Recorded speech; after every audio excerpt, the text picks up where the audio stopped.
How y'all doing?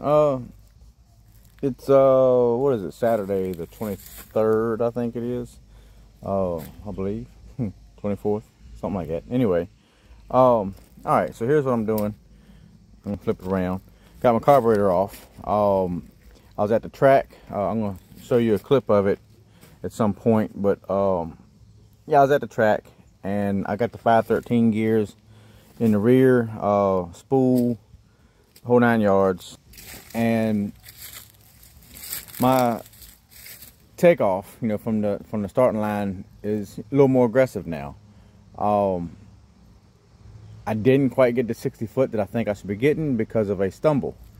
It was a 165 60 foot, and I was running a 745 was my average on ET in the 8th mile. I believe what was happening was when I would initially take off, not a stumble when you hit the throttle, but once the vehicle starts taking off, because I nail it and it starts moving. When it would start moving, it would stumble and then take off again. So in my mind, everything, man, it sounds really crisp. It sounds really, there's no anything up the track other than just pulling. And that stumble, I believe, the carburetor.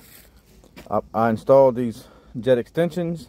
These are from AED out of Richmond, Virginia. They are known for their carburetors, and you know, they're tuning the carburetors to your vehicle. I really don't understand how they do it, because they do it outside of the vehicle, but they have good products, whatever. So I went to them and I got these, and these are pretty neat. They don't screw in. You see a lot that you can buy that these are screw in, and then the jet screw into the end of them, but these, they're tapered in a way down here at the base. So you put you take the jets out, you put the jets into this end of it and push it through, and the threads will stick out on the end, and then you tighten the jets down inside the metering block, and it snugs these up because they're tapered in the end.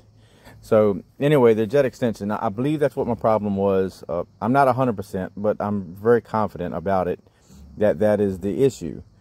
So I have to wait till I get to the track after I get it installed again, which the gasket's messed up on me. I think I over tightened them in the past, and they kind of come apart when I see here where it kind of come apart when I pulled everything apart. This was the rear one here, but I don't remember what size jets I have in this thing. This is a Holley HP 750, or the Holley Street HP 750 double pumper. It has the jets that came in it, and I can't remember what size they were. It's kind of weird, man. It works for me. I have an air fuel ratio gauge that I have to install. I'm not sure if I'll do that today or not. I might. A little welding involved, and I don't know if I feel like doing that today or not. But I've replaced the squirters. These are pretty good size squirters. I don't remember what size they are, but to my knowledge, they are the biggest size squirter that you can use before going to a 50cc pump. So they're pretty good size squirters, but that got most of my hesitation out when I had issues with the hesitation when you first nail it. And the next thing I did, what did I do? I messed with the cam deal on it. It seems to be okay where it is. I got it in the number 2. I haven't switched cams, but I have switched holes. What else did I do this time? I don't think I really did anything else. I do have a set of jets to tune it with, but I haven't had any problems. But you know, you never know what the air fuel ratio meter is going to tell me. There's another thing here, is I bought these right here, so they're supposed to go in here to keep fuel from sloshing out through the vent tube. Well, I keep hiding my finger here. Anyway, they're supposed to go in here to keep fuel from sloshing up out the vent tube. But this is such a loose fit. I don't understand how this works. So I'm gonna have to watch some videos on that before I put this thing back together. But I gotta go get some gaskets so I can put this thing back together. But Makes sense. I don't think I've had any problems with that in the past, but you know, I don't know. But we'll see. We'll see what it takes to get them in there. And let me show you what else I had done. This old green bean right here. So I got to get new wires and plugs and all for it. Need to tune it up. All new cap and rotor. That's in the plans for the very near future. I did put this 2-inch spacer on. It's supposed to help with the air fuel mixture. It's supposed to increase a little bit of power. You know, whether it has or not, I'm not sure. I did that at the same time I put the rear end in it with the 513 gears. And I'm actually thinking about going from the Power Glide to a Turbo 350, which I have one out back. I have to take apart and make sure it's still usable because it has been sitting outside. So maybe there's water in it, whatever. It has a reverse manual valve body in it, and it's been sitting outside. It's been raining and all that, so who knows? Maybe it's got water in it and it's not usable anymore, but we'll find out. But if I do, I'm probably gonna go back to maybe the 488s, possibly the 456s, but I'm kind of thinking for 8th mile I want the 488s in it. So it ran good with the 488s with the Power Glide, and it's got a 5,000 stall. But I just think that keeping it 8th mile, I think the 488 is going to be the thing I'm going to do. 456 is maybe for the quarter. But I think with the 3-speed and 488s with this thing, it's going to be really nice. At least at the track, you know, on the street, who knows? It might be too much. It might want to spin a lot. It already does now with the 513s. It did with the 488s before when I had them in there. But so anyway, just so y'all see, 2-inch carb spacer. I have the jet extensions going in because, if you can see too, my engine, it kind of leans back. I can't remember the degrees. I want to say like 9 degrees or something like that. I can't remember how far it is down in the back. But that had the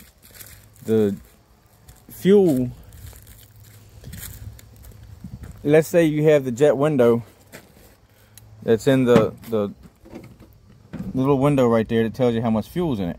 You know, that way you know to either raise or lower the float. So let's say the carburetor is sitting level. All right, and you got the fuel level that's showing it's at the right spot.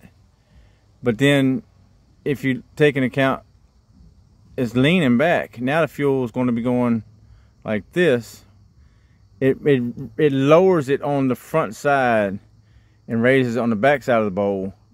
So I'm already at a disadvantage with how much fuel is back here. I mean, up in the front up here.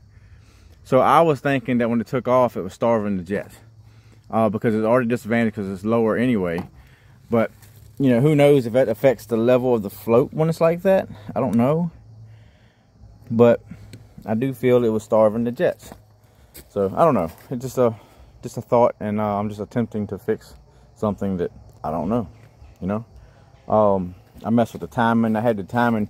It was really stupid. I was at the track and I didn't have my timing light. That was a scramble to get there because of, you know, getting off work and things of that nature. I had to load the truck up and get up the road. So I forgot my timing light, and wasn't a good thing. I ended up having the timing up pretty high, trying to chase that stumble, and just kind of moving around by ear, trying to set the timing by ear the way I have done in the past. And but you know, I've never had anything with this much cam and all, which is not a big cam. It's just a pretty good amount of duration. Not a huge. It's like 555 lift, I think, and it's like a 290 something, 30 something advertised duration with a 106 low separation angle.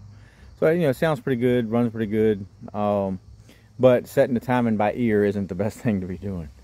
Some people can do it, I guess. I don't know, but I had a problem with it. I raised the timing up way too high. I got home, I drove it the next day on the street, went about a 30-minute drive one way, and it overheated on me.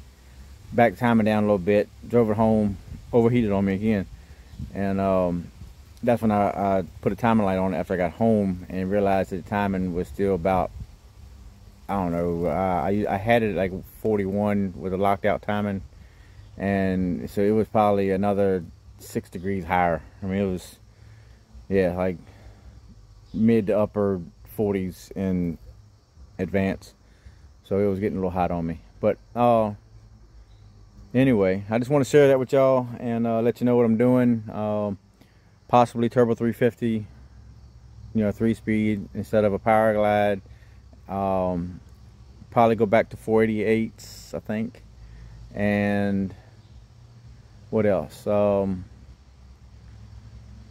guess that's about the major changes, other than what I'm doing inside the carburetor. But kind of sucks I messed my gaskets up, but it is what it is. Get some new ones. So anyway, y'all have a good one. I'll holler at you later. I'll try to do some more content next time I go to the drag strip, and I'm gonna try to include a couple of runs that I did. My first run that you'll see is going to be one where it was the very first run of the day, and it lit the tires up a little bit, so I had to pedal it. The second one I'm going to show you is the one where you can hear the stumble in the beginning of the run. So anyway, y'all enjoy, and I'll talk to y'all next time. Thanks.